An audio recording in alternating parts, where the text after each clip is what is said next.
පන්සිල් සමාදන් වීම සඳහා තෙවරක් නමස්කාරය කියන්න.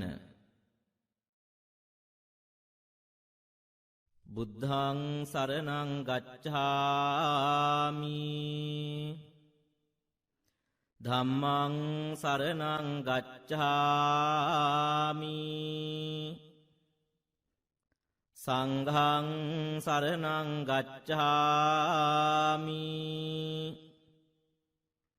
ဒုတိယံ පි බුද්ධං සරණං ගච්ඡාමි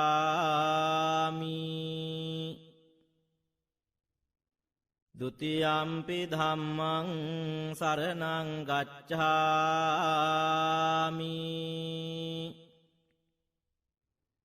ဒုတိယံ පි සංඝං සරණං ගච්ඡාමි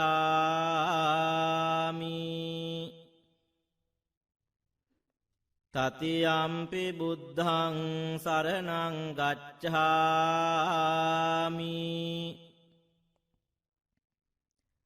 တတိယံ පි ධම්මං සරණං ගච්ඡාමි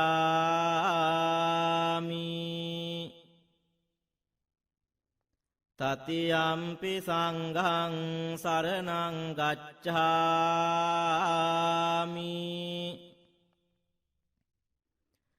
ปานาติปาตาเวรมณีสิกขาปดังสมาธิยามิอดินนาดานาเวรมณีสิกขาปดังสมาธิยามิกาเมสุมิจฉาจาราเวรมณีสิกขาปดังสมาธิยามิมุสาวาดาเวรมณีสิกขาปดังสมาธิยามิสุราเมรยมัจจปมาดัฏฐานาเวรมณีสิกขาปดังสมาธิยามิ අපේ සිස්සතන් සංසුන් වීමට විනාඩියක් මෙත් වඩමු. බුද්ධානුභාවයෙන් ධම්මානුභාවයෙන් සංඝානුභාවයෙන්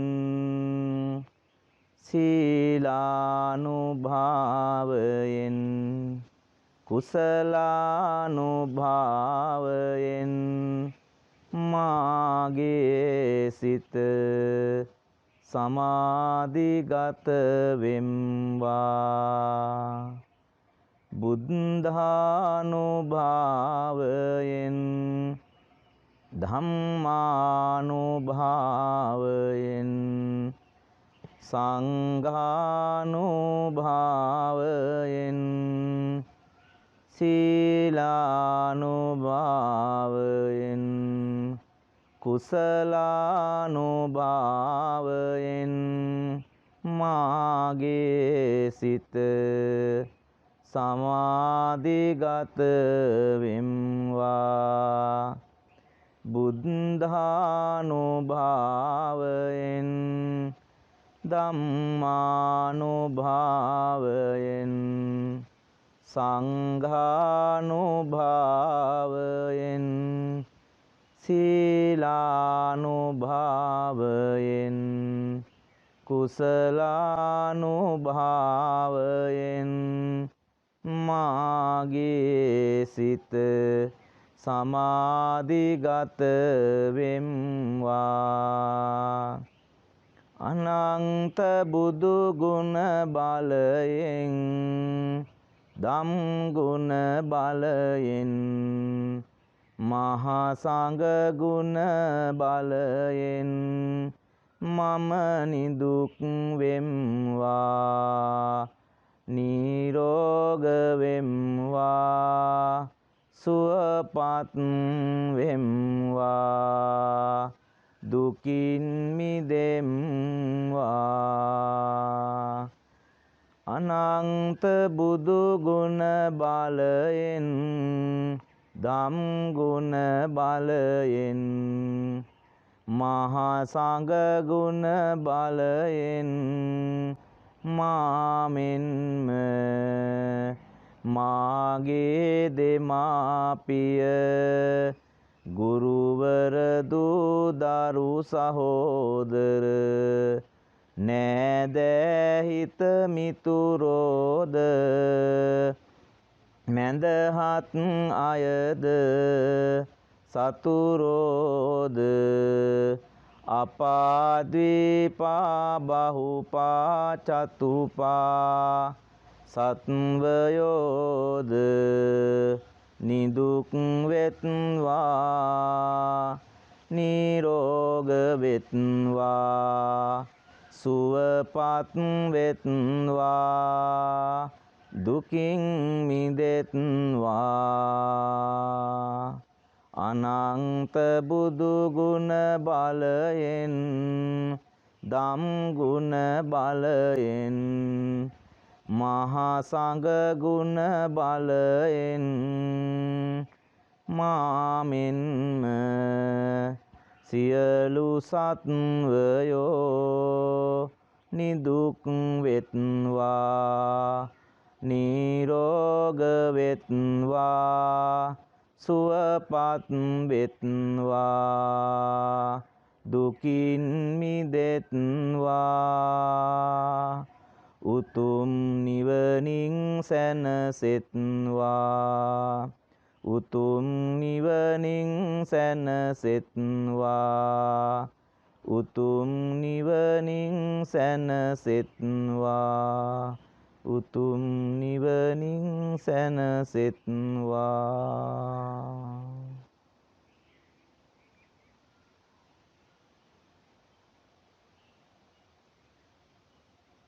ඔබ සැමට තෙරුවන් සරණයි.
සම්බුදු හිමිගේ සදහම් සිහිලෙන් දැනෙන අප තිරිලක් දරුවෝ දහම් පාසලේ දෙවනෙහි වැඩෙමින් උදාර ගුණදම් සිත දරුවෝ දහම් පාසලේ දෙවනෙහි වැඩෙමින් උදාර ගුණදම් සිත දරුවෝ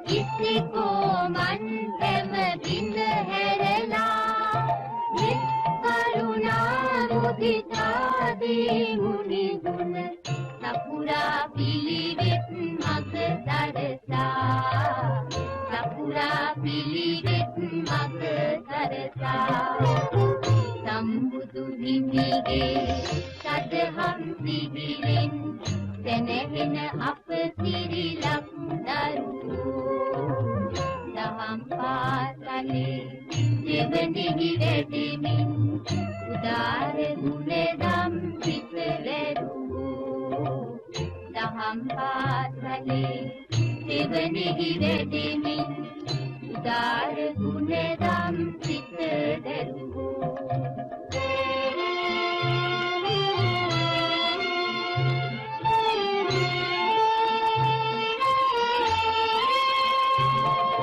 තුමිවුවනින් දොටු දුටුවන් විනවන පියක කුලෙන් ඇතු ඇතුවන් කනහන අද බැතියෙන් නිති කෙරුවන් නමදින උදාර ගුණදම් සිත දරුවෝ අපි වෙමු පිරිලක බොදු දරුවෝ අපි වෙමු පිරිලක බොදු දරුවෝ අපි වෙමු පිරිලක බොදු දරුවෝ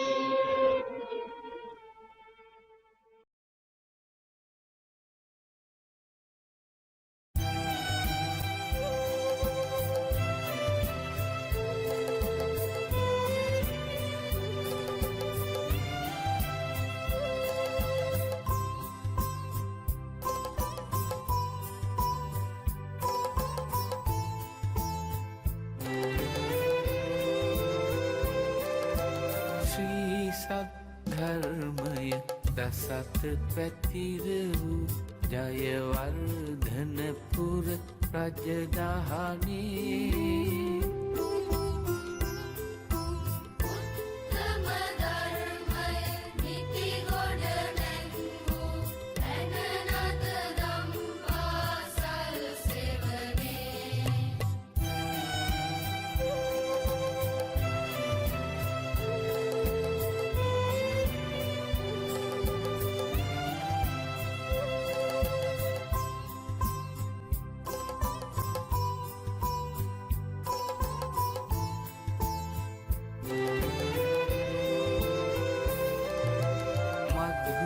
සුභාෂිත වදනින් ඔප වූ ඉසිකෝ මන්බින්ද සුමගට යොමු වූ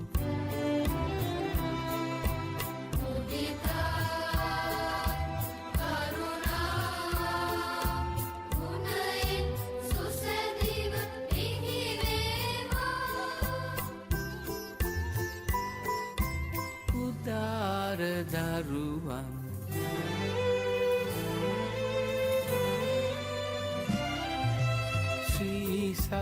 ධර්මය දසත පැතිර වූ ජයවර්ධනපුර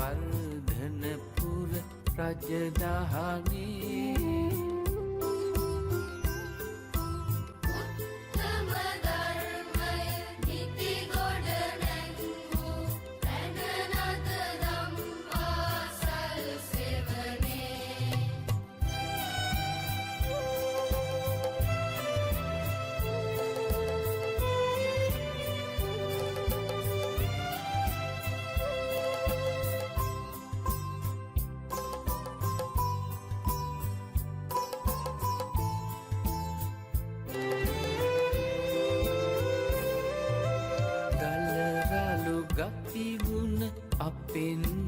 ඉවත් කළ සුචරිතයෙන් අප නිති ඔබවත් කළ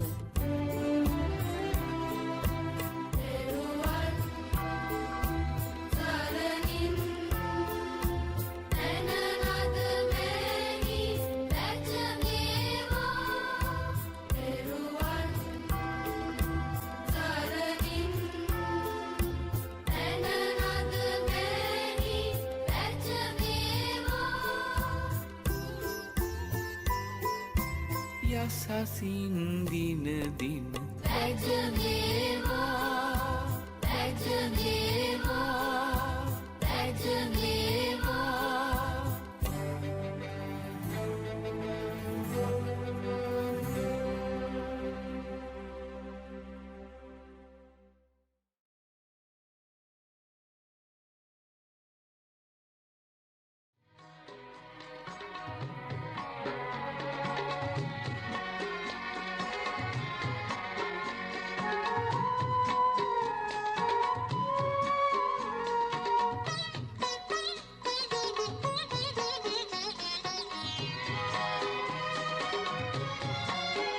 සුබ උදෑසනක් වේවා ඔබට සුබ උදෑසනක් වේවා අලුත් ඉරක් පායයි අද ආසේ අලුත් දිනට පිබිරෙනු මැන සුවසේ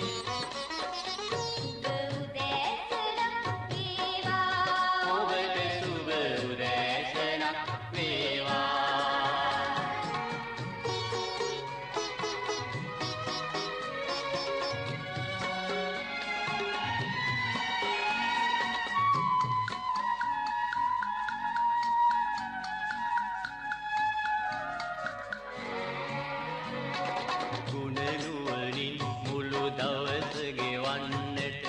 මොහොතක් වූ අපතේ නොයවන්නට සිත කය වේසා වැඩෙහි යෙදෙන්නට සැරසෙමු අද දින සරු කරගන්නට සුබ උදෑසනක් වේවා ඔබට සුබ උදෑසනක් වේවා අලුත් ඉරක් පායයි අද ආසේ අලුත් දිනට පිබිරෙනු මැන සුවසේ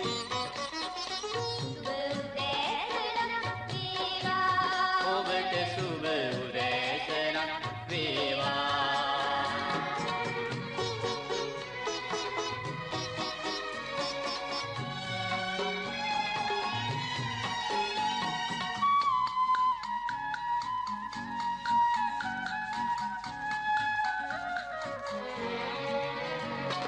රටට වැයට මෙහෙයක් සලසන්නට මිනිස් වගට සැනසීමක් දෙන්නට දිවියෙන් සවියෙන් බල ලැබ ගන්නට හිතා ගනිමු අද සතුටින් ඉන්නට සුබ උදෑසනක් වේවා ඔබට සුබ උදෑසනක් වේවා අලුත් ඉරක් පායයි අද ආසේ අලුත් දිනට පිබිරෙනු මැන සුවසේ ඔබට සුබ උදෑසනක් වේවා සුබ උදෑසනක් වේවා සුබ උදෑසනක් වේවා සුබ උදෑසනක් වේවා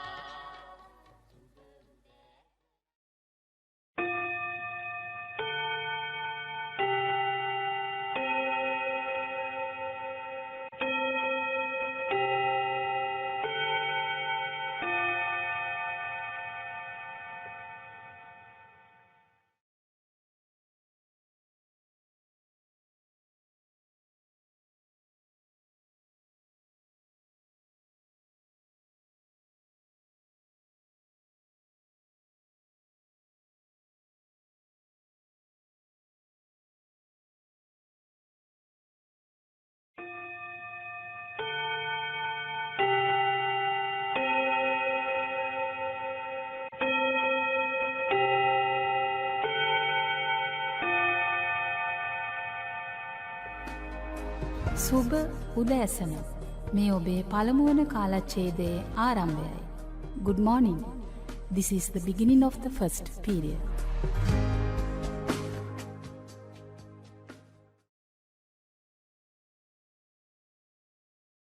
ආයුබෝවන් දුවේ පුතේ. අද අපි කරන්නේ 15 වෙනි පාඩම. කළකම් පළදේ. මේකෙන් කියවෙන්නේ අපි කිසියම් දෙයක් කළොත් ඒකේ පළ විපාකත් අපිට විඳින්න සිද්ධ වෙනවා කියලා. මේ පාඩමෙන් අපිට මේ ලෝ වැඩ සංග්‍රහයේ විදාගම මෛත්‍රීන් මාහිමියන් විසින් ලියපු මේ උපදේශ කාව්‍යේන කවි 4ක් ගැන තමයි කතා කරන්නේ. මේ කවි වලින් අපිට යමෙක් අකුසලයක් කළොත් කවදාම හරි ඒ අකුසලයේ පළ දෙන බවත් ඒ හින්දා කුසල් කිරීමෙන් වැළකෙන්න ඕන බවත් කියවෙනවා. ඉතින් අපි මේ කවි පෙළේ කවි පිළිබඳ එකින් එක සාකච්ඡා කරලා බලමු. පෙර අඟනක් එක් එළු දෙනක හිස සිඳා සිය ළඟ වැළඳි ගිනි දැල් නිරය දුක් විඳා. ඇය ඇඟ ලෝම ගණනේ ඉස් කැපුම් ලදා මෙය රඟවේය කාටත් අකුසලේ ලෙදා. ලෝ වැඩ සංග්‍රහයේ 95 වෙනි කවිය තමයි ඒ. ඒකේ තේරුම තමයි ඉස්සර කාලේ එක් ගැහැණු කෙනෙක් එළු දෙනකගේ හිස කපලා මැරීම හේතුවෙන් මුළු ඇඟේම ගිනි ජාලා ඇති වෙනා දුක් විඳිනා නිරේ ඉපදිනා ඊට පස්සේ ඉපදෙන හැම ආත්ම භාවයකම මේ එළු දෙනගේ ලෝම ගණනට තරම් කාලයක් ඉපදිනා හැම ආත්ම භාවයේම තමන්ගේ හිස ඝාතනය වෙලා කැපිලා තමයි මරණයටපත් වෙන්නේ. ඉතින් හැමෝටම සතුන් මැරීමේ ඵල විපාක ලැබෙන්නේ මේ විදිහටයි. ඒ හින්දා අපි සතුන් මැරීමෙන් වැළකෙන්න ඕනි කියන දේ තමයි මේ කවියෙන් කියලා දෙන්නේ. අපි දැන් බලමු මේ ලෝ වැඩ සංග්‍රහයේ 96 වෙනි කවිය මොකක්ද කියලා. කෙලියට කඩක් සංගවා යහළුවෙකුගෙනේ එලිකොට නැවත දුන් මිනිසෙකුට එතකිනේ. විලිවැස්මක් නොලැබුණි දෙව් වුවත් අනේ කෙලියටවත් නොකරව් සොරකමක් දැනේ. මේකෙන් කියවෙන්නේ මුලදී සෙල්ලමට යාළුවෙක් ඇඳුමක් හොරකම් කරලා පස්සේ ඒක මං හොරකම් කරා කියලා එලි කරලා බාර දුන්නත් එයා දෙව් කෙනෙක් වෙලා ඉපදිලත් එයාගේ ඇඟ වසා ගන්න ඇඳුමක් ලැබුණේ නැහැ. ඉතින් අපි දැනගෙන සෙල්ලමටවත් සොරකමක් කරන්න හොඳ නැහැ කියලා තමයි මේ කවියෙන් කියවෙන්නේ. ලැදිව රජෙක් බොරු බස් කී විගසකයා නැතිව රිද්දි බලයත් ඒ මිනිස් කයා පොළව පලාගෙන ගොස් වැටුනි නරකයා මෙලොව සතුනි ඉන් බොරු කීම නරකයා. මේ කවියෙන් කියවෙන්නේ මේ රජ කෙනෙක් මේ චේතිය ජාතකයේන චේතිය කියන රජු කැමැත්තෙන්ම බොරු කියලා ඒ විගසින්ම එයාගේ 이르දි බලයත් නැති වෙලා මේ මනුෂ්‍ය ශරීරයේ පිටින්ම පොළව පලාගෙන නිරයට වැටුණා. මේක තමයි මේ චේතිය ජාතකයේ කියවෙන්නේ. ඉතින් අපි කවදාවත් බොරු කියන්න හොඳ නැහැ කියන එක තමයි මේකෙන් කියවෙන්නේ. පිසුණු කියා සංග දෙනමක් වෙනස් කොට පැසුණු එකෙක් නිරයේ කල්පයක් සිට මුහුණු කුණුව තව පේතව විඳි ගැහැට පිසුණු බසක් නොකියව් අද පටන් කොට. මේ කවියෙන් කියවෙන්නේ කේලම් කියලා සංඝයා වහන්සේ දෙනමක් ભેද කරලා නරක ආදී දුක් විඳ පුද්ගලයෙක් ගැන. එහෙ කල්පයක් නර දුක් විඳලා ඊට පස්සේ මූණ කුණු වෙලා ප්‍රේතෙක් වෙලා ඉපදිලත් තවත් දුක් විඳා. ඉතින් ඒ හින්දා අපි කේලම් කියන්න හොඳ නැහැ කියලා තමයි මේ කවියෙන් කියවෙන්නේ. මේ කවි වලින් තේරෙනවා අපි යම් පාප ක්‍රියාවක් කරොත් ඒකේ ඒ අකුසලයේ විපාක අපිට විඳින්න වෙනවා. ඒ වගේම තමයි අපි හොඳ දෙයක් කළොත් අපිට හොඳ විපාකත් ලබන්න පුළුවන්. ඉතින් අපි නරක ක්‍රියා කරන්නේ මොකටද? අපිට හොඳ ක්‍රියා කරලා හොඳ ප්‍රතිඵල ලබන්න පුළුවන් නම් අපි අර නරක ක්‍රියා කරන්න වෙහෙසෙන වෙලාවේ හොඳ වැඩක් කරලා අපිට හොඳ පිනක් අපිට ලබා ගන්න පුළුවන්. ඒ වගේම අපි මේ පාප ක්‍රියාවලින් වැළකෙනවා වගේම අපේ යහළුවෝ අපේ නෑදෑ හිත මිතුරෝ ඒ වගේ අපේ අනිත් අයත් අපි ඒ වරදින් මුදව ගන්න කටයුතු කරන්න ඕනේ. බලන්න පුහුණුවට තියෙන කවිය. නතං කම්මං කතං සාදු යං කତ୍වා අනු තප්පති යස්ස අස්ස මොකෝ දෝරෝදං විපාකම් පටි සේවති. එකකින් කියවෙන්නේ අපි යමක් කරාට පස්සේ ඒ දේ ගැන කඳුළු හල්ලා පසුතැවෙන්න වෙන දෙයක් තියෙනවා නම් ඒ දේවල් පව් කරන්න හොඳ නැහැ කියලා. මේක දේශනා කරේ චේතවනාරාමේ එක්තරා ගොවියෙක් අරඹයා තමයි දේශනා කරේ. ඒ වගේම තංච කම්මං කතං සාදු යං කତ୍වා නානු තප්පති යස්ස පතීතෝ සුමනෝ විපාකම් පටි සේවති. යමක් කරාට පස්සේ ඒ දේ ගැන පසුතැවිල්ලක් ඇති වෙන්නේ නම් අපි පුණ්‍ය ක්‍රියා විඳින්න තියෙන දෙයක් අපිට සිනහමුසු මුහුණින් සිහි කරන්න පුළුවන් හැම දෙයක්ම අපි සිද්ධ කරන්න ඕනි කියලා තමයි කියවෙන්නේ. මේවා ධම්මපදයේ බාල වර්ගයේ තමයි සඳහන් වෙන්නේ. ඉතින් අපිත් හැමතිස්සෙම කුසල ක්‍රියා කරන්න, අනිත් අයවත් කුසල ක්‍රියා කරන්න අනුබල දෙන්න කටයුතු කරන්න ඕනේ. අපි එහෙනම් තව පාඩමකින් ලබන සතිය හමු වෙමු. තෙරුවන් සරණයි.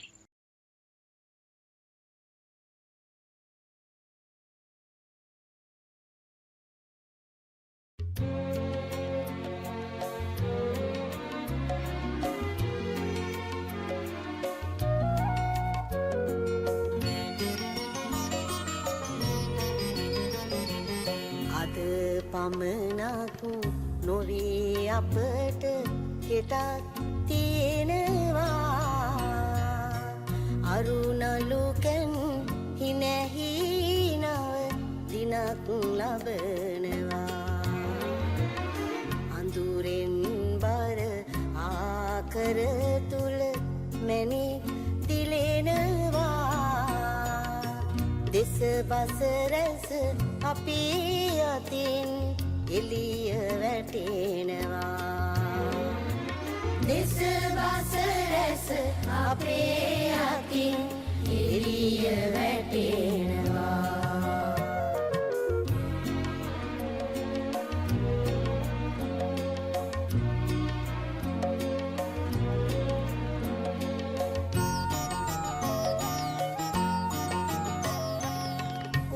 උදාසීන ජාතිය නිදි කිරා වැටෙන්නේ. උදාරතර හැඟුම් පැතුම් නැතලියලන්නේ. උදාහිරෙන් උදාවෙමින් හිරුවෙන වාසේ නවෝදයක් බිහි කරලමු අපි ඉතිහාසේ. අද පමණක් නොවේ අපට හෙටක් තියෙනවා. අරුණලුකන් හිනැහි නව දිනක් ලබනවා.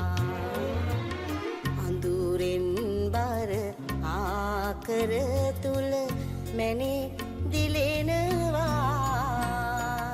දෙස බස රැස අපි අතින් එළිය වැටෙනවා. දෙස බස රැස අපේ අතින් එළිය වැටෙනවා.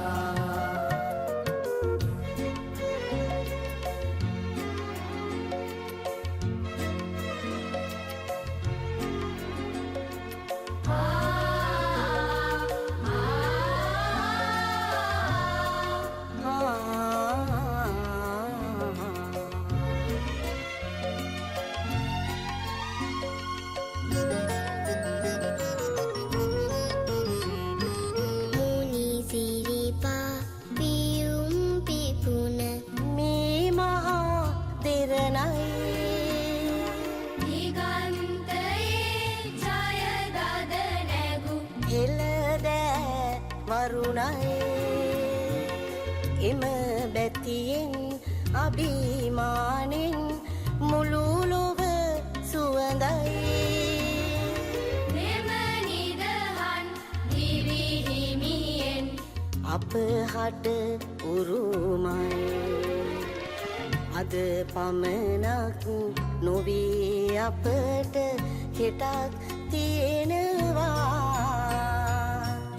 අරුණලුකෙන් හිනැහි නව දිනක් ලබනවා අඳුරෙන් බර ආකර තුල මැණික් දිලෙනවා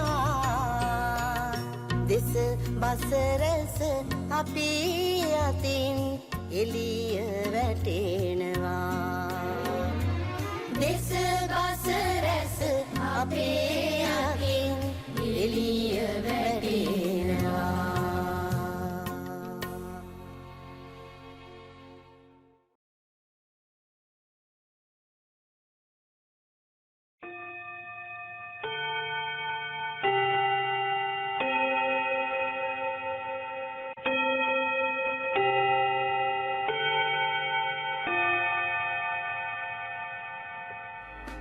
මේ ඔබේ දෙවන කාලච්ඡේදයේ ආරම්භයයි.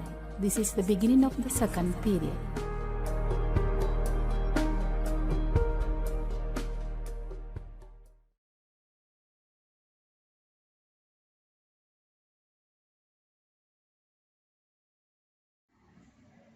ආයුබෝවන් දුවේ පුතේ අද අපිට තියෙන්නේ 4 වන ශ්‍රේණියේ 11 වෙනි පාඩම. පාඩමේ නම තමයි මෙත් වඩමු. අපගේ දෙමව්පියන් නම දින විට මගේ පුතාට තෙරුවන් සරණයි සුවපත් වේවා සැපතක්ම වේවා යහපතක්ම වේවා කියා අම්මා තාත්තා අපට ආශිර්වාද කරනවා. ඒ අපේ දෙමව්පියන් අපට ආදරය කරන නිසාය. අපිද අපේ දෙමව්පියනට ආදරය කරමු. හිතවත් වෙමු. අපි අපගේ මිතුරන්ටද ආදරය කරමු. සතුට සිතින් දුක සැප දෙකේදීම අපට පිහිටවන්නෝ මිතුරෝය. කලන මිතුරා තම මිතුරාගේ දියුණුව දෙක සතුටක් ලබයි. තමන්ට කරදරයක් වුවහොත් ඉන් ගලවා ගැනීමට ඉදිරිපත් වේ. අපි හැම විටම අපේ මිතුරන් කෙරෙහි මෛත්‍රී සිත් ඇති කරගනිමු. මිතුරන් කෙරෙහි දක්වන මිතුර සිත සතුරන් කෙරෙහිද පතුරවමු. මිතුරන්ට මෙන්ම සතුරන්ටද ආදරය කරමු. අප ළඟ ඇති පොත්, පෑන්, පැන්සල් ආදී උපකරණ නැති අයට දීමෙන් ඔවුන්ගේ ඉගෙනුමට සහාය වෙමු. යහපත සතුට ප්‍රාර්ථනා කරමු. සතුරු මිතුරු සියලු දෙනා කෙරෙහිම මෙත් වඩමු. අපි අපගේ අසල්වැසියන්ටත් ආදරය කරමු. ඔවුන් සමග මිත්‍රශීලීව මිහිරි වචනයෙන් කතා කරමු. මිනිසුන්ට පමණක් නොව පණ ඇති සියලු සතුන්ට හිංසා කිරීමෙන් වළකිමු.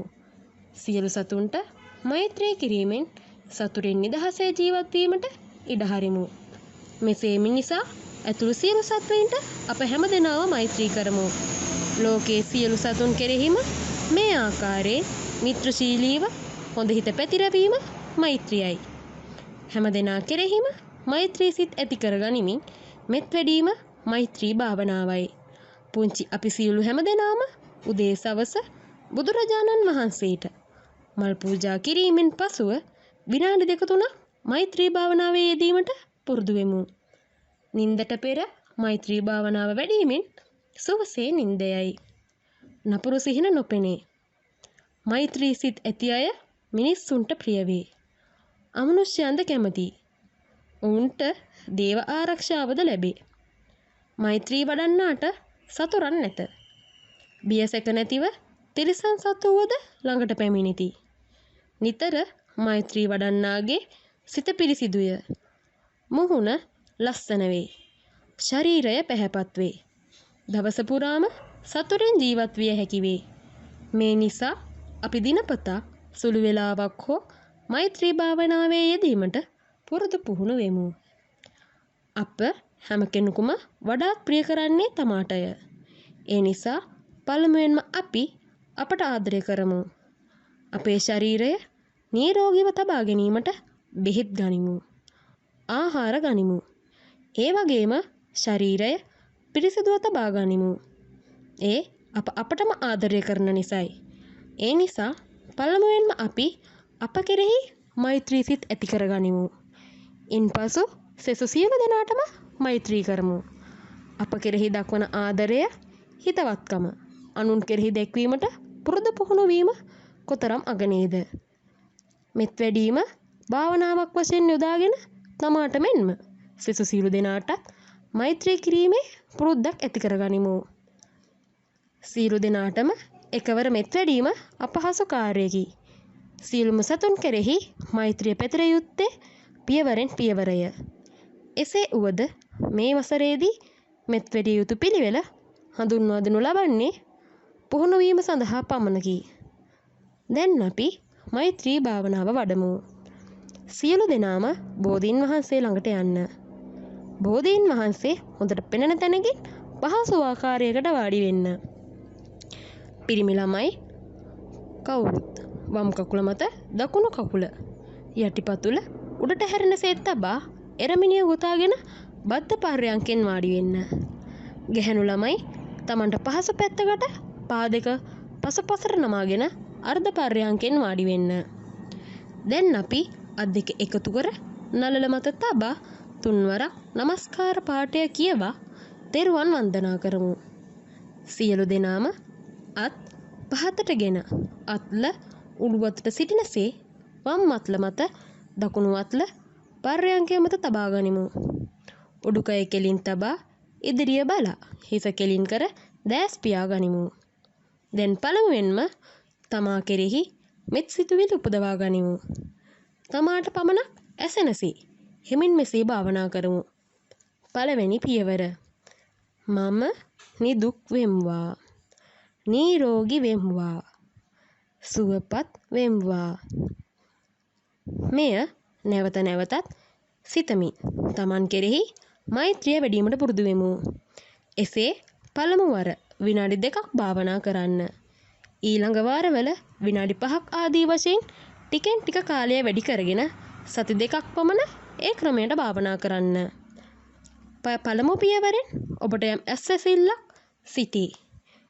සෙනසුමක් ඇතිවන්නට ඇත. ඊළඟ පියවරේදී පුහුණු කිරීමක් වශයෙන් සියලුම සතුන් අරමුණු කරගෙන මෙසේ මෙත් වඩමු. දෙවෙනි පියවර. මම නිදුක් වෙම්වා. නිරෝගී වෙම්වා. සුවපත් වෙම්වා. මා මෙන්ම සියලු සත්වයෝ නිදුක් වෙත්වා. නිරෝගී වෙත්වා. සුවපත් වෙත්වා. මෙසේ දිනපතා ඔබට පහසු වේලාවක භාවනා කිරීමට පුරුදු වන්න. සෑම භාවනා වාරයක්ම අවසානයේදී වැඳගෙන මෙසේ ප්‍රාර්ථනා කරන්න. මාගේ මේ භාවනාමය කුසලය මෙලොව සැනසීම පිණිසත් පරලොව සැනසීම පිණිසත් නිවන් සෝයෙන් සැනසීම පිණිසත් හේතු වේවා. වාසනාව වේවා. සාදු සාදු සාදු. මෙම භාවනාව සක්මන් කරමින්ද කළ හැකිය. සිටගෙන මෙන්ම නිදාගන්න ඉරියව්වෙන්ද කළ හැකිය. ඉදිරි ශ්‍රේණිවලදී පියවෙන පියවර මෙත් වැඩීමට තව දුරටත් මඟ පෙන්වනු ඇත. භාවනා කරන විට මහත් සතුටක් දැනෙනු ඇත. සිත පිරිසිදු වීමෙන් ඉගෙන ගැනීමට පහසු වනු ඇත. පාඩම් කරන දේ මතකයේ පවතී. ලෝකේ ප්‍රසන්න ප්‍රබෝධවත් ජීවිතයක් ගත කිරීමටද ඉඩ සැලසේ. කයනොත් සුවැත්තෝ කිසිත් උවදුරු නැත්තෝ. වෙත්වා සියලු සත්හුම සුවපත් වූ සිතැත්තෝ. ඉතින් පුදේ අදට අපේ 4 වන ශ්‍රේණියේ පාඩම අවසන් වෙනවා. පුතාලා සියලු දෙනාටම තෙරුවන් සරණයි.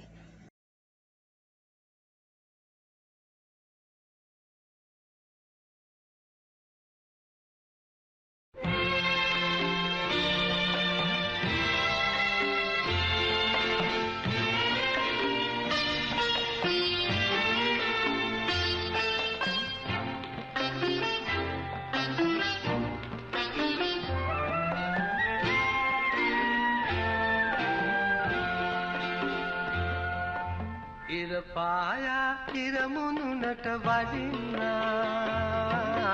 අඳුර දුරල උණුසුම නොව සදන්නා වැස්ස බලාහක දෙවියන් වඩින්නා කෙත්වතු සරුව අටුකොටු සැම පිරෙන්නා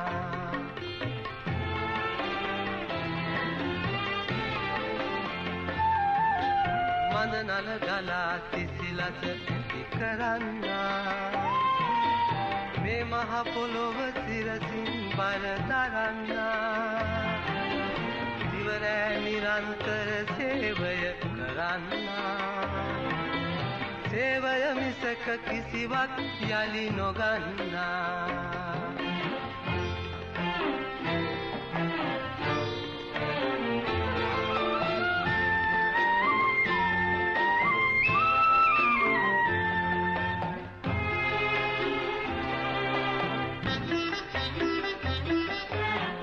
හඳ සුළඟ මිහි කට ගැන සිතන්නේ ඔවුනගේ එකතුවෙන් මිනිසා සැදෙන්නේ මිනිහා සතුව ඇති තැන දන දකින්නේ මිනිසා තරම් බලයක් ලොව නොදක්න්නේ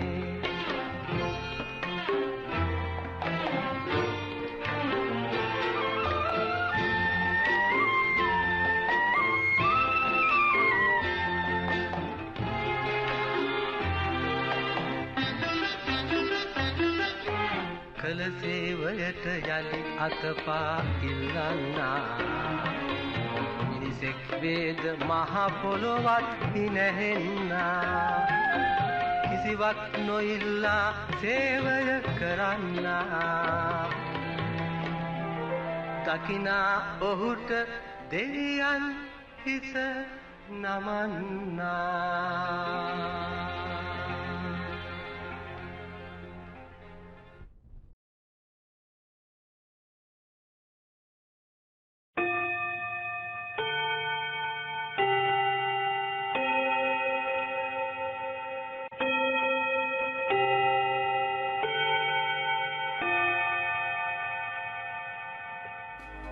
මේ ඔබේ තුන්වන කාලච්ඡේදයේ ආරම්භයයි.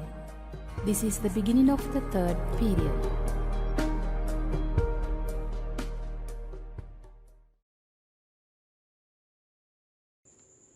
සුබ උදෑසනක් වේවා. තෙරුවන් සරණින් අද දවසේ සියලු කටයුතු සාර්ථක වේවා. දූල පුතාලට මම ලස්සන ඒ වගේම ආදර්ශමත් කතාවක් කියලා දෙන්නයි මේ සූදානම් වන්නේ. කතාවේ නම මානසවිල. මේ කතාව තියෙන්නේ ජාතක කතා සංග්‍රහයේ. එහි ඇති සෑම ජාතක කතාවකම කතා දෙකක් තියෙන බව මේ දූල පුතාලා දන්නවනේ. එකක් තමයි වර්තමාන කතාව. අනෙක තමයි අතීත කතාව. මේ කතාවේදී දූල පුතාලට ඉගෙන ගන්න ලැබෙන්නේ අතීත කතාව. මේ කතාවේ නම තමයි චුල්ලහංස ජාතකය. එහෙමනම් දැන් අපි චුල්ලහංස ජාතක කතාවේ අතීත කතාව ඉගෙන ගනිමු. ඉස්සර කාලේ මහීස නම් රට සකුල කියලා රජ කෙනෙක් රාජ්‍ය කළා. ඒ කාලේ අපමහ බෝසතාණන් වහන්සේ ධෘතරාෂ්ට්‍ර නමින් විශාල හංස පිරිසකට නායකයා වෙමින් හංස රජකුව ඉපිද වාසය කළා. එක දවසක් හංස පිරිස සමග මානසවිලට ගොදුරු සොයා ගිය විටකදී හංස රජු වැද්දකුගේ උගුලකට අහු වුණා. හංස පිරිස මරණ බයින් පලා ගියා. එහෙත් හංස රජුගේ සුමුඛ නම් හංස සේනාධිපතියා පමණක් හංස රජු උගුලට අසූ බව දැනගෙන එහිම රැඳී සිටියා. වැද්දාට හසු නොවී වහා මෙතනින් පලා යවයි. හංස රජු කොච්චර කිව්වත් සුමුඛ හංසයා එහිම සිටියා. ඒ වෙලාවේ එතනට පැමිණි වැද්දා ඔබ මෙහි රැඳී නොසිට පලා යවයි සුමුඛ හංසයාට කිව්වා. එවිට සුමුඛ හංසයා කියන්නේ වැදි පුත්‍රය, මේ මාගේ නායක හංස රජ්ජුරුවෝ. මම ඔහුගේ අතවැසි සේනාධිපති වෙමි. දුකට පත්වෙලා ඉන්න ස්වාමියා හැර යාම හොඳ මිත්‍රයෙකුගේ ලක්ෂණය නොවේ. ඒ නිසා මම මෙහිම රැඳී සිටිමි කියා හංස රජුට නිදහස ලබා දෙන ලෙස ඉල්ලා සිටියා. වැදිපුත්‍රයා සුමුඛ හංසයාගේ ඉල්ලීම අනුව හංස රාජයා නිදහස් කළා. හංස රජ්ජුරුවෝ සුමුඛ සේනාධිපති සමග කතා කොට වැදිපුත්‍රයා එරට රජු වෙතට කැඳවාගෙන ගොස් කළ උපකාරයට කළ ගුණ සලකන්නේ යැයි ඉල්ලා සිටියා. රජු වැදිපුත්‍රයාට බොහෝ වස්තු සම්පත් ලබා දුන්නා. අනතුරුව හංසයෝ දෙදෙනා රජ්ජුරුවන්ට බොහෝ ස්තුති කොට තමන් වාසය කරන චිත්‍රකූට පර්වතයටම ගියා. මේ කතාවෙන් අපට ගන්න පුළුවන් ආදර්ශ ගොඩාක් තියෙනවා. ප්‍රධානම ආදර්ශය තමයි පුතේ කරුණා ගුණය. තමාගේ නායකයාට කරදරයක් වූ විට අතහැර නොයාම. මිත්‍රයෙකුට කරදරයක් විපතක් වූ විට තමන්ට පුළුවන් ආකාරයෙන් පිහිටවීම.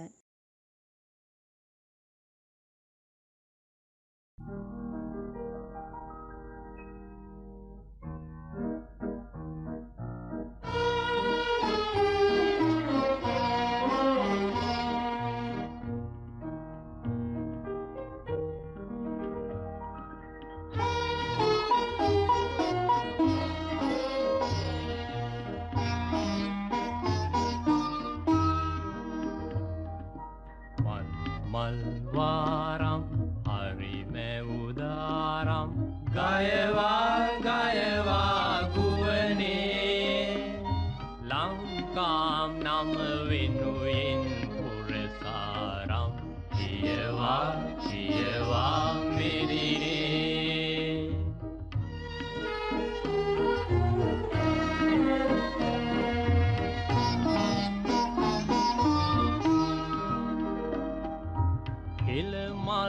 රංගදී පිපි නටනවා තිසාවැවේ නියුරේ රතඹලා රදලිය රජලිය වෙනවා සීගිරි ගිරි මැඳුරේ සමනොල කන්දෙන් උඩ වැඳියා මල සීතලෙන් පිපිරේ මිහින් තලා ගල මලින් පිරීලා සේදේ සිල්වීරේ මල් මල් වාරම් හරි මැවුදාරම් ගයවා ගයවා ගුවනේ ලංකා නම වෙනුවෙන් පුරසාරම් කියවා කියවා මෙදිනේ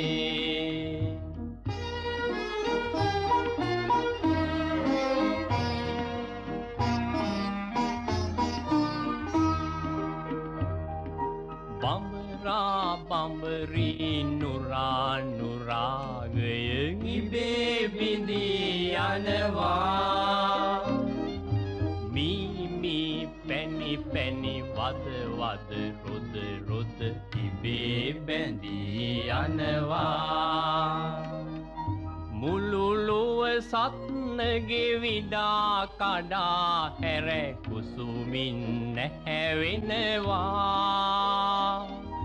කවියෙන් ගීයෙන් විරිතින් කනුයෙන් අලුත් වැපන එනවා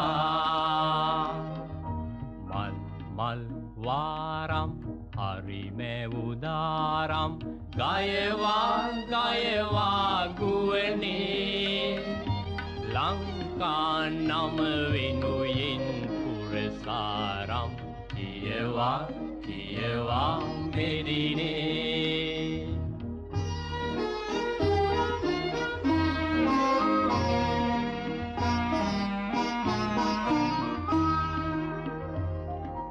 හිරු රැස් නාමින් නෙළුම් පිපිලා පොකුණු හිනා වෙනවා බැයි ගස නන් සිරිපින් සිරිරු සිරින් මනමාලිය වෙනවා බඳු අද කිනි හිරින් ඉද්ද සමන් මල් තරගෙට පිබිරෙනවා මල් මල් මල් මල් දෙගොඩ තලා මල් ගඟක් ගලා එනවා මල් මල් වාරම් හරි මැවුදාරම් ගයවා ගයවා ගුවනේ ලංකා නම වෙනුයෙන් පුරසාරම් කියවා කියවා මෙදිනේ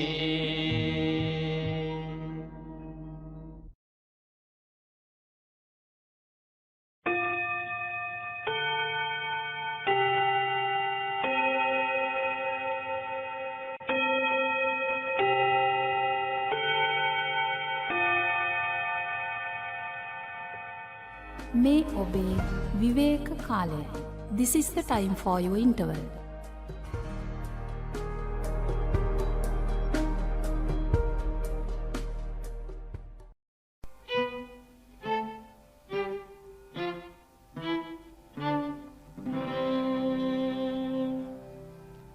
මගේ සිත තැන්පත්ය තැන්පත්ය තැන්පත්ය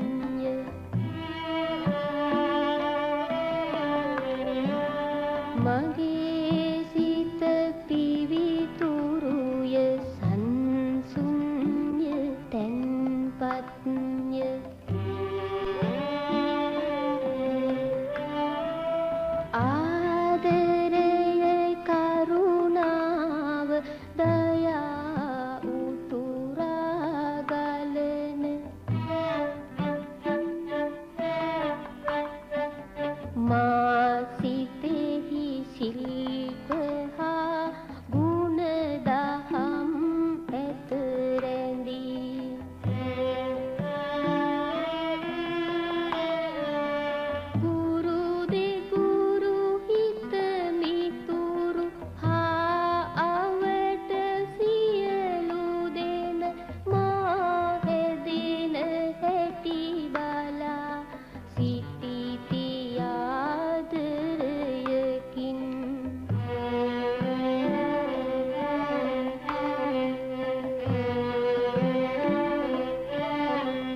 මේ ඔබේ 4 වන කාලච්ඡේදයේ ආරම්භයයි. This is the beginning of the 4th period.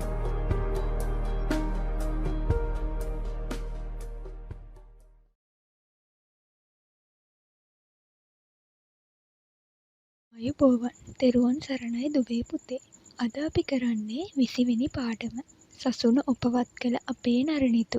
මේ පාඩමෙන් අපි දුටුගැමුණු රජතුමා ගැන තමයි ඉගෙන ගන්න යන්නේ. කාවන්තිස්ස රජතුමාගේත් විහාර මහාදේවියගේත් පුතා තමයි දුටුගැමුණු රජතුමා. දුටුගැමුණු රජතුමාගේ සහෝදරයා වුණේ සද්ධාතිස්ස කුමාරයා. මේ දෙන්න පොඩි කාලේ ඉඳන් මේ කාවන්තිස්ස රජතුමාගේ විහාර මහාදේවියගේ ආදරේ සෙනෙහස මැද ඒ වගේම ආගමට දහමට ලැදිව භික්ෂුන් වහන්සේලාගෙන් ගරුසර ගෙන ගනිමින් උන්වහන්සේලාට ගරු කරමින් අවවාද අනුශාසනා ලබා ගනිමින් හැදී වැඩුණා. ඒ කාලේ අනුරාධපුරේ යටත් කරගෙන රජ කරේ එලාර කියන සොලී රජතුමා. දකුණු ඉන්දියාවෙන් ආපු මේ සොලී රජතුමා හින්දා මේ රටේ බුද්ධ ශාසනය පිරිහෙලා වෙහෙර විහාර විනාශ වෙලා තිබ්බා. ඒ වගේම ශාසනය ආරක්ෂා කරපු භික්ෂූන් වහන්සේලාටත් අපෝපස්ථාන හම්බුනේ නැහැ. ඉතින් උන්වහන්සේලා ආරක්ෂිත ස්ථානවලට වැඩම කරා. ඉතින් මේ ශාසනය කෙරෙහි මහත් ඇල්මක් දක්වපු දුටුගැමුණු රජතුමා මේ එලාර රජතුමා කවදා හරි පරාද කරලා මේ ශාසනය ආරක්ෂා කරගන්නවා කියලා අදිෂ්ඨානයෙන් පසු වුණා. ඉතින් හැබැයි මේ එලාර රජතුමා එක්ක යුද්ධ කරන්න යවන්න කාවන්තිස්ස රජතුමා කැමති වුණේ නැහැ. ඉතින් ඒ හින්දා රජතුමාගෙන් කිසිම අනුබලයක් හම්බුනේත් නැහැ. ඉතින් දුටුගැමුණු රජතුමා කරේ මලේ රටට ගිහිල්ලා සේනා සංවිධානය කරලා මේ එලාර රජුට විරුද්ධව සටන් කරා.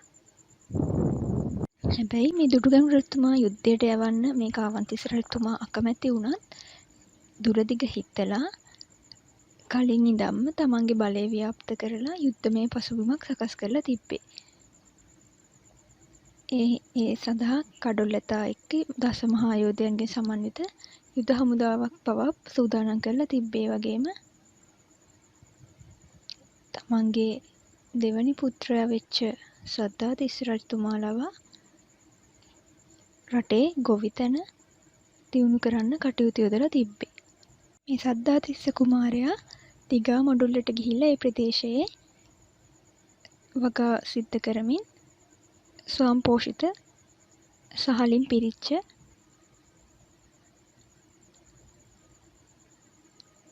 අවශ්‍ය වෙන ධාන්‍ය ගබඩා කරලා අස්වනු එක්ස්රැස් කරා.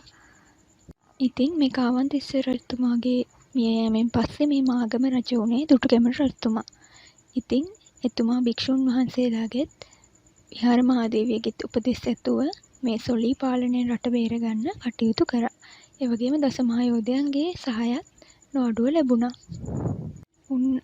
මේ දුටුගැමුණු රජතුමාගේ අදහස වුණේ මේ මාගේ ව්‍යායාමයේ කිසි කලකත් රජසැප පිණිස නොව බුද්ධ ශාසනය ආරක්ෂා කර ගැනීම සඳහාමය. මේ අදිෂ්ඨානයෙන් තමයි උන්වහන්සේ භික්ෂුන් වහන්සේලාගේ විහාර මහාදේවියගේ ආශිර්වාදය ඇතුව මේ රජතුමා මේ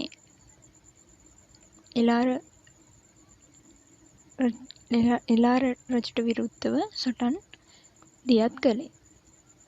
ඉතින් මේ සංවිධානාත්මකව පෙර ඉඳන්ම කටයුතු කරපු නිසා දුටුගැමුණු රජතුමා මේ සටනෙන් ජයග්‍රහණය කරලා එලාර රජතුමා මරණයට පත් වුණා.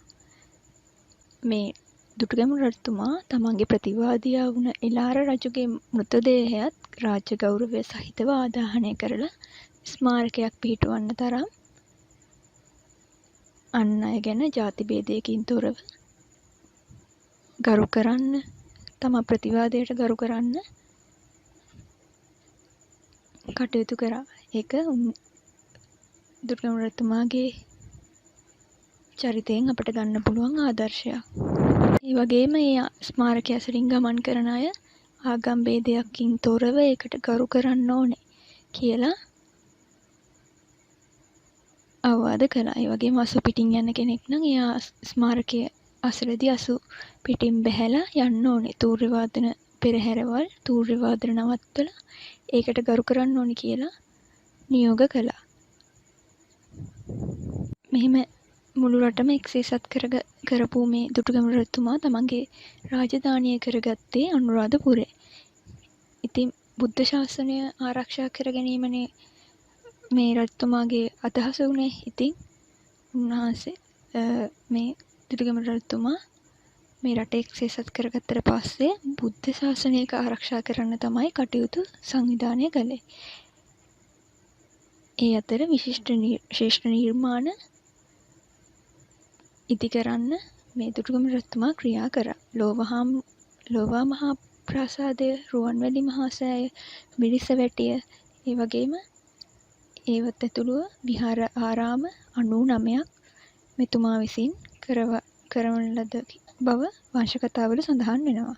ඒ වගේම වෙසක් උත්සවය පළමු වරට ලංකාවේ ආරම්භ කරෙත් දුටුගැමුණු රජතුමා විසින්. ලෝවා මහා ප්‍රාසාදය තමයි ඒ කාලේ මහා විහාර භික්ෂුන් වහන්සේලා පොහොය කර්ම සිදු කිරීමට භාවිතා කළේ.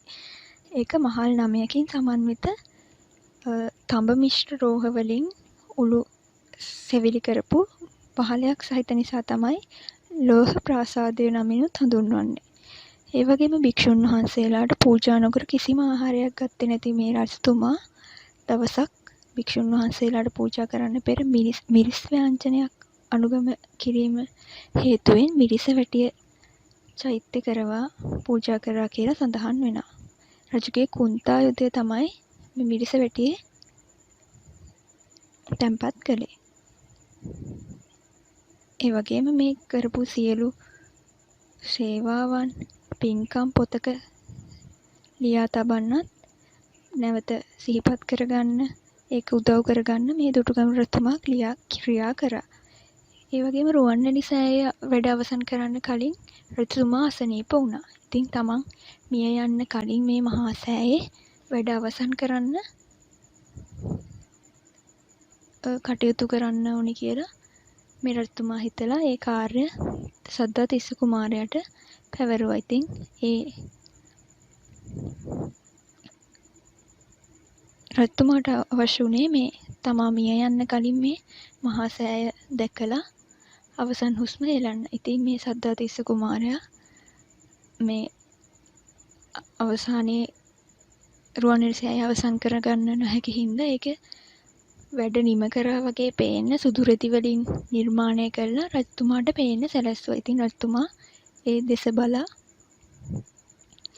එක් පැත්තකින් මහා සෑයත් අනිත් පැත්තේ ලෝවා මහා ප්‍රාසාදය දෙස බලලා තමන්ගේ කරපු පින්කම් සිහියට නගලා භික්ෂුන් වහන්සේලාගේ පිරිත් දේශනා මැද අවසන් හුස්ම හෙළුවා. මේ දුටුගැමුණු රජතුමා තමන්ගේ ජාතිය රට ආරක්ෂා කරගන්න වගේම බුද්ධ ශාසනය අභිවෘද්ධියටත් කටයුතු කරලා රට ස්වයංපෝෂිත කරන්න ජනතාවට සුඛිත මුදිත ජීවිතයක් ගත කරන්න කටයුතු සැලසුවා.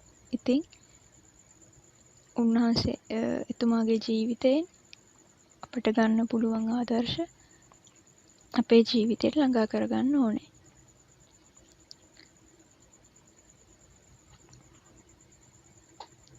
ඒ වගේම අපිත් අපේ රට ජාතිය බුදු සසුන වෙනුවෙන් කරන්න පුළුවන් සේවයක් තියෙනවා නම් ඒ දේ අපි සිද්ධ කරන්න ඕනේ. ඒක අපේ යුතුයකමක්.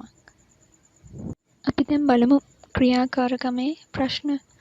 දුටුගැමුණු රජතුමා විසින් කරවන ලද බෞද්ධ සිද්ධස්ථාන 3ක්. ලෝවා මහා ප්‍රාසාදය, රුවන්වැලි සෑය, මිරිසවැටිය, ඒ වගේම විහාරාරාම තවත් 99ක්ම මෙතුමා විසින් කරවලා තියෙනවා. ඒ වගේම අපි මේ එක එක පිළිබඳව පොඩි කෙටි සටහනකුත් අපේ ලියන පොතේ ලියමු. දුටුගැමුණු රජතුමාගේ චරිතය තුළින් ගත හැකි ආදර්ශ මොනවද? එතුමාගේ ජීවිතයෙන් අපිට ගන්න පුළුවන් ආදර්ශ. එතුමා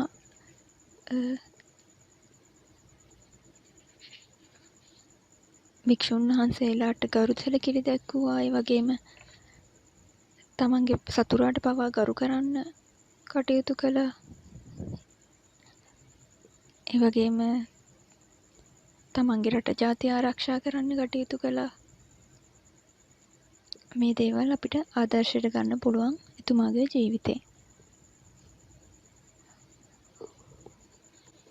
හොඳයි.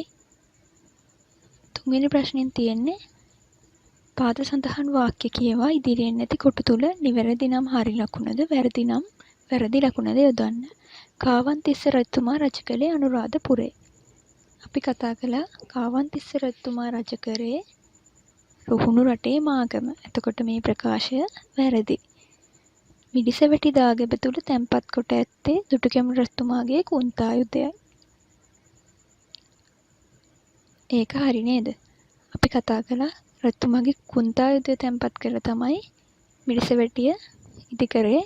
මේ රජතුමා මේ මිරිස යන්ජනයක් අමතක කරලා අනුභව කරපු එකට දඬුවමක් වශයෙන්.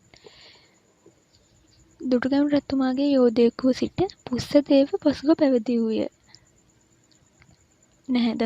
දසමහා යෝධයන් අතර හිටපු තේර පුත්තාබේ තමයි පැවිදි වෙලා තේර පුත්තාබේ තෙරණුව විදිහට මේ දුටුගැමුණු රජතුමා මිය යන අවස්ථාවේ ධර්මයේ දේශනා කළේ. හොඳයි අපි මේ ප්‍රශ්න වලටත් පිළිතුරු ලියමු. ලබන සතියේ තවත් පාඩමකින් හමු වෙමු. තෙරුවන් සරණයි.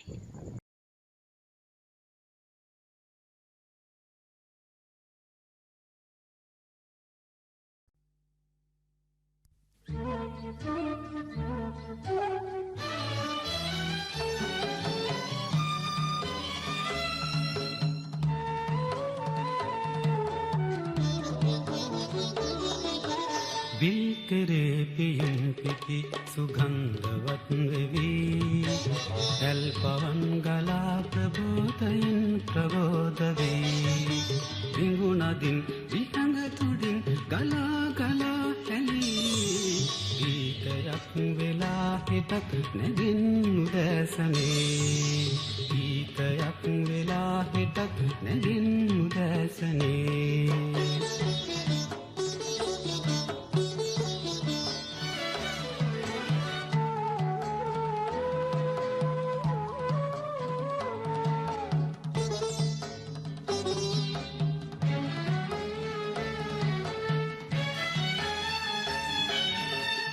කරල්න මේ සිරි බර වාසනාවිනී සත්නුවන් සිනා දොර දොර වූ උදානිනී දැත වීරියෙන් දිනු තාගිදෙන් ඔපවුණු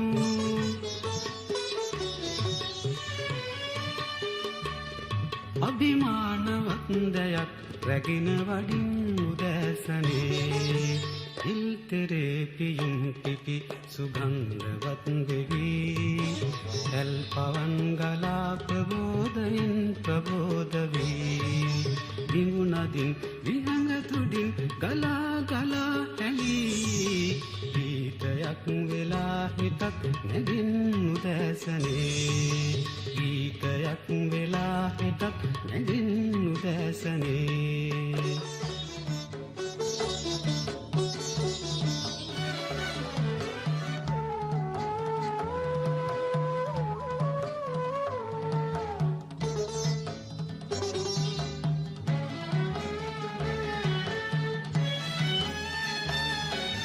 සිත් පිරිනිතින් යහගුණයෙන් උදාර වූ ලොල් වඩන උපන්දිම වෙත වැනි නිධාන වූ සෞලෙවන් පැතුම් තුළින් සුරන් දෙලෙන් වොරැඳුණු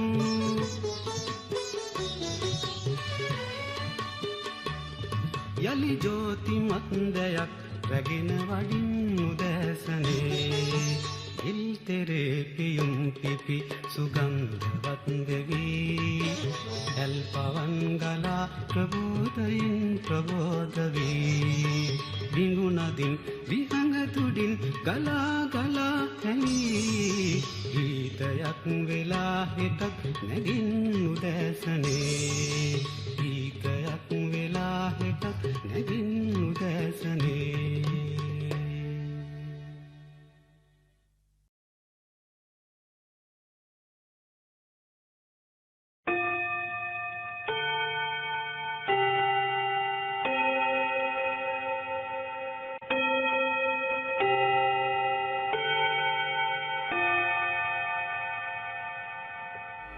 මේ ඔබේ පස්වන කාලච්ඡේදයේ ආරම්භයයි.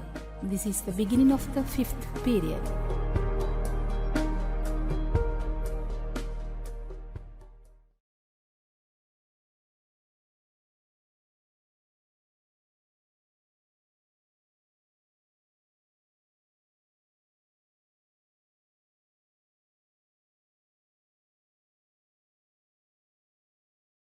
තෙරුවන් සරණයි දුවේ පුතේ. අද සුපුරුදු පරිදි අපි එකතු වෙලා ඉන්නේ දුවල පුතාලගේ සාරධර්ම හා ආකල්ප දියුණු කරගන්නේ කොහොමද කියලා කතා කරන්න. මුසාවාදා වේරමණී සික්ඛාපදං සමාදියාමි. ඉතින් මේ සිල්පදය ඇහුව ගමන්ම දුවල පුතාලට තේරෙනවා අද මම මොකක් ගැනද කතා කරන්න යන්නේ කියලා. නේද? අපේ පන්සිල් වල වගේම අට සිල්වන වල හතරවන සිල්පදයේ විදිහට තමයි අපිට මේ සිල්පදය පෙන්වලා දෙන්න පුළුවන්. කියන්නේ මුසාවාදා වේරමණී සික්ඛාපදං සමාදියාමි. අපි මේකේ සරල සිංහල තේරුම කිව්වොත් මම බොරු කීමෙන් වළකිමි. නේද? මේ සිල්පදයේ අපි මෙහෙම බොරු කීමෙන් වළකිමි කියලා කිව්වට දුවේ පුතේ මෙතනට බොරු කියන එක විතරක් නෙවෙයි. අපේ වචනයෙන් සිද්ධ වෙන වැරදි හතරම ගැන මේ සිල්පදයේ සඳහන් වෙනවා. ඒ කියන්නේ බොරු කීම, පරුෂ වචන කීම, කේලම් කීම, ඒ වගේම හිස් වචන කීම. මේ කියන අපේ වචනෙන් වෙන වැරදි හතරම මේ සිල්පදයට ඇතුළත් වෙනවා. මේ හතරම අපි කරන්නේ නැහැ කියලා තමයි අපි පොරොන්දු වෙන්නේ. නැතුව බොරු කියන එක විතරක් නන් නෙවෙයි. හරිද? ඉතින් අද මම තීරණය කළා දුවල පුතාලා එක්ක මේක ගැන කතා කරන්න ඕනි කියලා. අපි කලින් සතියේකත් කතා කළා අපේ වචනයෙන් වෙන වැරදි ගැන. අප කට පරිස්සම් කරගෙන කතා කරන්න ඕනි කියලා නේද? ඉතින් දුවේ පුතේ මම මේ ගැන කතා කරන්න තීරණය කළේ දස අකුසල් වලටත් අපේ මේ වචනයෙන් වෙන වැරදි ඇතුල් වෙනවා. මොනවද මේ දස අකුසල්? දුවල පුතාලා දන්නවද දස අකුසල් මොනවද කියලා? අපි මුලින්ම බලමු දස අකුසල් කියන්නේ මොනවද කියලා. සතුන් මැරීම, සොරකම් කිරීම, කාමයේ වරදවා හැසිරීම, බොරු කීම, කේලම් කීම, පරුෂ වචන කීම, හිස් වචන කීම, දැඩි ලෝභකම, ක්‍රෝධ කිරීම, වැරදි දැක්ම, එහෙම නැත්නම් මිත්‍යා දෘෂ්ටිය. එතකොට මේ 10 තමයි අපි දස අකුසල් විදිහට සලකන්නේ. එතකොට දුවේ පුතේ මේ දස අකුසල් වලින් සතුන් මැරීම, සොරකම් කිරීම, කාමයේ වරදවා හැසිරීම මේ වැරදි තුනම සිද්ධ වෙන්නේ අපේ කයින්, කියන්නේ අපේ ශරීරයෙන්. එතකොට බොරු කීම, කේලම් කීම, පරුෂ වචන කීම, හිස් වචන කීම මේ වැරදි හතර වෙන්නේ අපේ වචනේ. අපේ වචනෙන් කරන අකුසල කර්ම හතර තමයි ඒ. දැඩි ලෝභකම, ක්‍රෝධ කිරීම, වැරදි දැක්ම මේ අපි සිතින් කරන වැරදි. එතකොට දුවේ පුතේ දුවල පුතාලට පේනවද අපි කයින් මනසින් කරන අකුසල කර්ම වලට වඩා අපි වචනයෙන් කරන අකුසල කර්ම වැඩි. මොකද අපි කයිනුත් මනසිනුත් කරන්නේ අකුසල කර්ම 3යි. ඒ කියන්නේ කයින් අකුසල කර්ම 3යි, මනසින් අකුසල කර්ම 3යි. ඒ වුණාට වචනයෙන් අපි අකුසල කර්ම 4ක්ම කරනවා. මේ අකුසල කර්ම 4 අපිට නොකර ඉන්න පුළුවන්. නේද? අපිට ඒකෙන් වළකින්න පුළුවන්. මොකද අපි දැනුවත්වනේ මේ අකුසල කර්ම 4 කරන්නේ. ඉතින් ඒක නිසායි මෙහෙම අකුසල කර්ම අපිට දැනුවත්ව වෙන හින්දා අපිට ඒක නවත්ත ගන්න පුළුවන් නිසා තමයි මම අද තීරණය කළේ තවදුරටත් දුවල පුතාලා එක්ක මේ ගැන කතා කරන්න ඕනි කියලා. ඉතින් දුවේ පුතේ අපි කලින් සතියේ කතා කරනකොට මම අපේ මේ වචනයෙන් වෙන අකුසල කර්ම ගැන කතා කරන කියවෙන සාහිත්‍යයේ තියෙන කවි, ළඟට කියමන්, ප්‍රස්තාපිරළු මේවා දුවල පුතාලට මතක් කරලා දුන්නා. අද මම තීරණය කළේ දුවේ පුතේ ලෝවැඩ සංගරාවේ කොහොමද මේ වචනයෙන් වෙන වැරදි 4 ගැන සඳහන් වෙන්නේ කියලා දුවල පුතාලා එක්ක සාකච්ඡා කරන්න. එතකොට අද මම තෝරගත්තා කවි දෙකක්. මේ කවි දෙකෙන් කියවෙන්නේ පුතේ බොරු කීමේ විපාක ගැන කවියකුත් ඒ වගේම තමයි බොරු කියවලා මොන වගේ විපාකයක්ද ලැබුණේ. කියන්නේ බොරු කීවොත් මොකද්ද වෙන්නේ කියන එකට නිදසුණක් සඳහන් වෙන කවියක් තමයි අද මම තෝරගත්තේ. ඉතින් අපි මුලින්ම බලමු කවි දෙක මොනවද කියලා. ඒ වගේම මේ කවි දෙකේ තේරුම් මොනවද කියලා. අසවාමා කියන බස් ආරතරයේ මුසවා බස් කීවා ඒක මුරයේ වසවා දෙව්ලොව යන මන්තරයේ පැසවා මිසනා රී ගොස් නිරයේ. මා විසින් කියන මේ බස් බැරෑරුම් ලෙස අසව. එක්වරක්වත් බොරු කීවොත් එයින් දෙව්ලොව යන පාර තද කොට වසා හෙවත් දෙව් සැප වලකා ඝෝර වූ නිරයෙහි දුක් දී මිස අත් නොහරින්නේය. ඒ තමයි දුවේ පුතේ බොරු කිව්වොත් මොන වගේ විපාකයක්ද අපිට ලැබෙන්නේ කියලා සඳහන් වෙන කවිය. අපි දැන් බලමු. බොරු කිව්වොත් මොන වගේ දඬුවමක්ද හම්බ වෙලා තියෙන්නේ කියලා. ඒ කියන්නේ නිදසුණක් මොකක්ද කියලා. ලැතිව රජෙක් බොරු බස් කී විකසකයා නැතිව රිද්දී බලයත් ඒ මිනිස් කයා පොළොව පලාගෙන ගොස් වැටුණි නරකයා මෙලොව සතුනි ඉන් බොරු කීම නරකයා. පෙර රජෙක් ලැදිව බොරු කී විගස තමන්ගේ 이르දි බලයක් නැති වී පොළොව පලාගෙන ඒ මිනිස් ශරීරයෙන්ම අපායෙහි වැටුණේය. ලෝක සත්වයිනි ඒ නිසා බොරු කීම නරකමය. ඉතින් දුවේ පුතේ පේනවා නේද? බොරු කිව්වොත් මොන වගේ විපාකද අපිට ලැබෙන්නේ කියලා. ඉතින් දැන් මේකේ ඒ බොරු කීමේ විපාක පෙන්වන කවියම අපි බලමුකෝ. ලැදිව රජෙක් බොරු බස් කී විගසකයා නැතිව රිද්දි බලයත් ඒ මිනිස් කයා පොළව පලාගෙන ගොස් වැටුණි නරකයා මෙලව සතුනි ඉන් බොරු කීම නරකයා. ඉස්සර කාලේ රජ කෙනෙක් ගොඩක් බොරු කිව්වා. ඉතින් ඒ බොරු කියනකොට කියපු හේතුව නිසා මෙයා ගාව තිබ්බ 이르දි බලයක් නැති වෙලා එයා පොළව පලාගෙන අපායට වැටුණා. ඉතින් අපි කොයිම වෙලාවකවත් බොරු කියන්න හොඳ නෑ. මේක තමයි සරලවම ඒ කවියේ තේරුම වෙන්නේ. ඉතින් දුවේ පුතේ බොරුව කියන්නේ හොඳ දෙයක් නෙවෙයි. අපිට බොරුවෙන් ලැබෙන දෙයක්වත් නෑ. බොරුවෙන් අපිට ලැබෙනවා නම් ලැබෙන්නේ නරකක්ම විතරයි. අපිටවත් වෙන අයටවත් කිසිම කෙනෙකුට බොරුවෙන් කිසිම හොඳක් වෙන්නේ නෑ. ඉතින් ඒක නිසා තමයි අපි බොරු කියන්න හොඳ නැත්තේ. අපි කාවවත් රවට්ටන්න එහෙම නැත්නම් විහිළුවක් කරන්නවත් බොරුවක් කියන්න හොඳ නැහැ. අපි ඉතින් ඇයි එහෙම කාවවත් රවට්ටන්න එහෙම නැත්නම් විහිළුවක් කරන්න හරි බොරුවක් කියලා අපේ ජීවිතේ විනාශ කරගන්න. කියන්නේ අපිට අකුසල් කර්මයක් සිද්ධ කරගන්නේ නේද? අකුසල කර්මයක් සිද්ධ කරගන්නවා කියන්නේ අපිට අයහපතක්නේ සිද්ධ වෙන්නේ. ඉතින් අපිට පුළුවන් නේද බොරු කියන්නේ නැතුව හැමතිස්සෙම ඇත්ත කතා කරන්න. ඇත්ත කතා කරන එක තමයි ගොඩක්ම උතුම්ම දේ. ඇත්ත තමයි මිහිරිම දේ. මොකද මෙහෙම හිතන්නකෝ. අපි එක බොරුවක් කිව්වොත් ඒ බොරුව වහන්න අපිට තව බොරු 100ක් කියන්න වෙනවා. මොකද එක බොරුවක් කිව්වට පස්සේ ඒ බොරුව තවදුරටත් වර්ධනය කරගෙන යනවා. නැත්නම් එයා කියන්නේ බොරුවක් කියලා අහුවෙනවා. ඉතින් ඒ විදිහට යාට දිගින් දිගටම බොරු කියන්න සිද්ධ වෙනවා. ඉතින් එහෙම බොරු කියන එකෙන් එයාට වාසියක් තියෙනවා. එහෙම නැත්නම් එයාටම නේද එකෙන් අපහසුවක් දැනෙන්නේ. ඉතින් ඒ අපහසුව විඳින්නේ ඇයි? අපිට පුළුවන් පොඩි මොනම අවස්ථාවකවත් පොඩිම බොරුවක්වත් කියන්නේ නැතුව ඇත්තම කතා කරන්න. හැමතිස්සෙම සත්‍ය වචනම කතා කරන්න.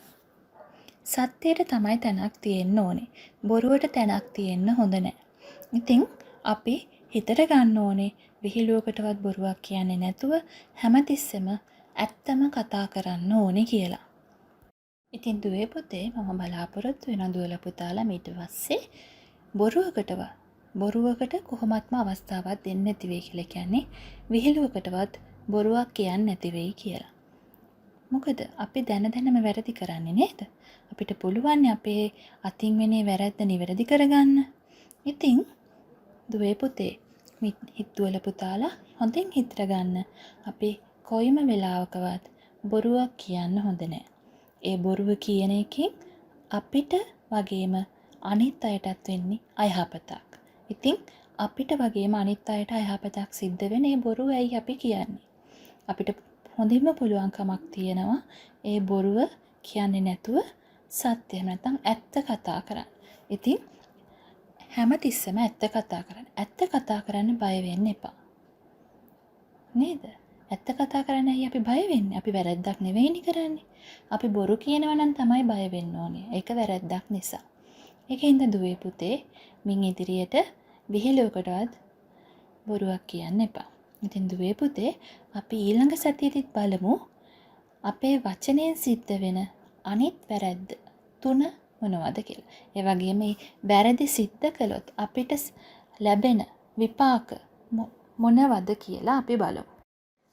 එහෙනම් සියලු දෙනාටම තෙරුවන් සරණයි.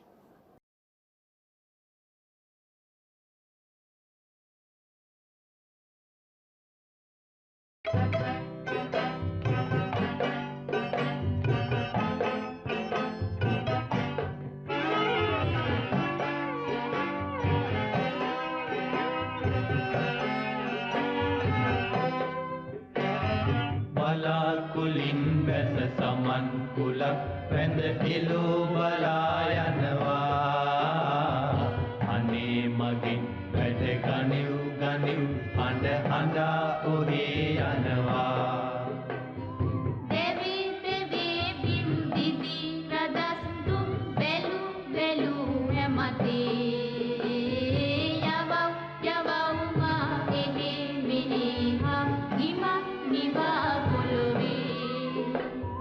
වලා කුලින් වැස සමන් කුලත් වැඳ එළෝ බලා යනවා අනේ මගින් වැඩ ගනිව් ගනිව් හඬ හඬා ඔහේ යනවා දැවේ දැවේ බිම් දිදි රදස් දුම් බැලු බැලු හැමතේ යවව් යවව් මා එහි මෙහි ආගිමත් නිවා පොළොවේ ඉතා රටේ මේ දරු තැතින්ම තැනින් තැනේ රඳවා මගෙන් වැඩක් දින මටත් වැඩක් කොටලොවේ නමක් තැබුවා වලා කුලින් වැස සමන් කුලත් වැඳ එළෝ බලා යනවා අනේ මගින් වැඩ ගනිව් ගනිව්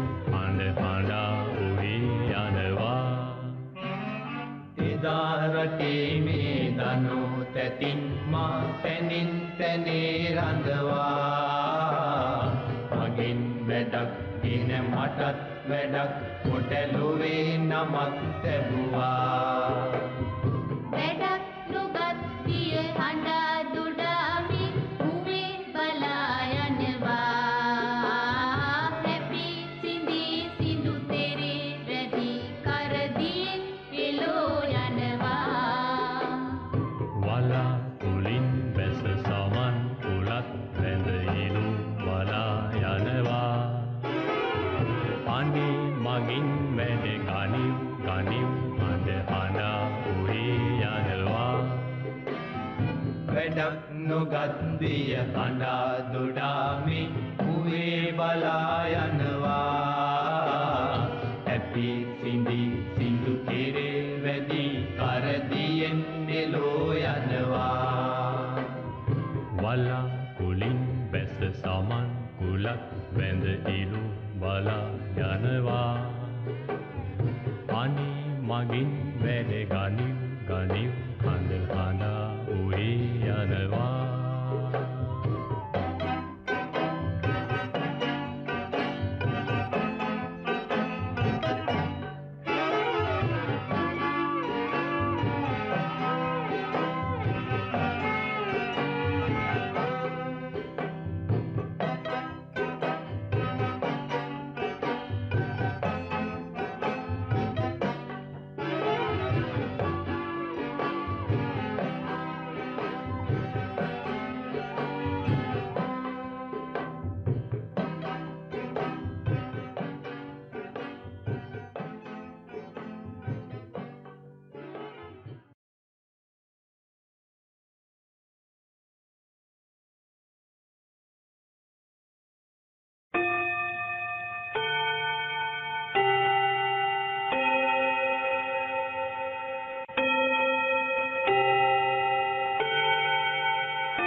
අද දිනයේ පාසල් අධ්‍යයන කටයුතුවල නිමාව.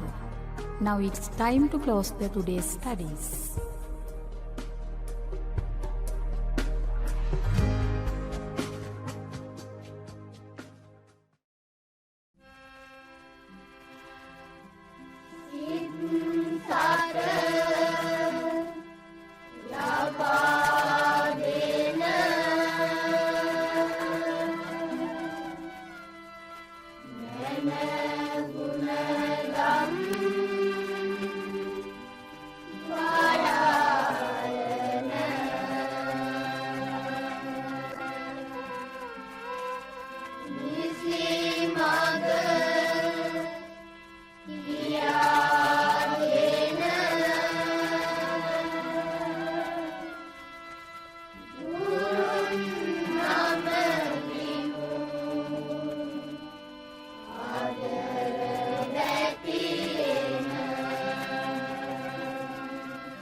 අතු ඉති නැමි නැමි සාදු කියනවා දහස් වර එක දවසට බුදුන් වඳිනවා අතු ඉති නැමි නැමි සාදු කියනවා දහස් වරක් එක දවසට බුදුන් වඳිනවා මෙතන දහම් පාසලක් ළමා දිවිය සරු කරනා නවතෝ තැන්නක්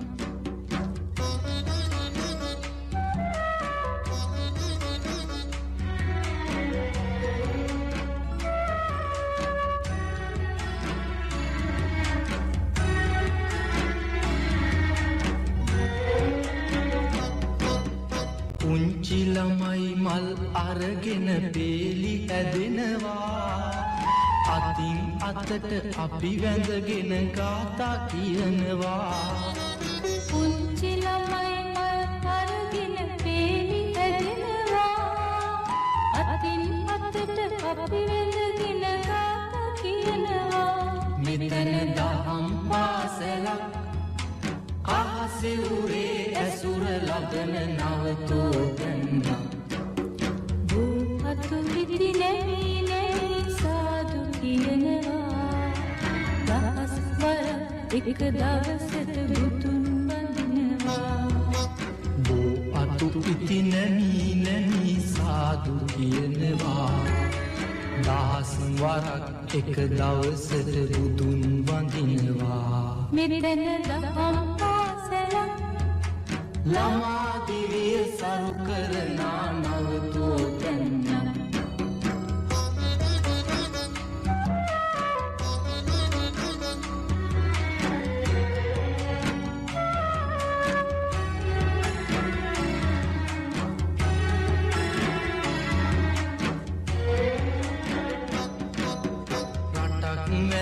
බන කියන්න නුවන ලැබෙනවා.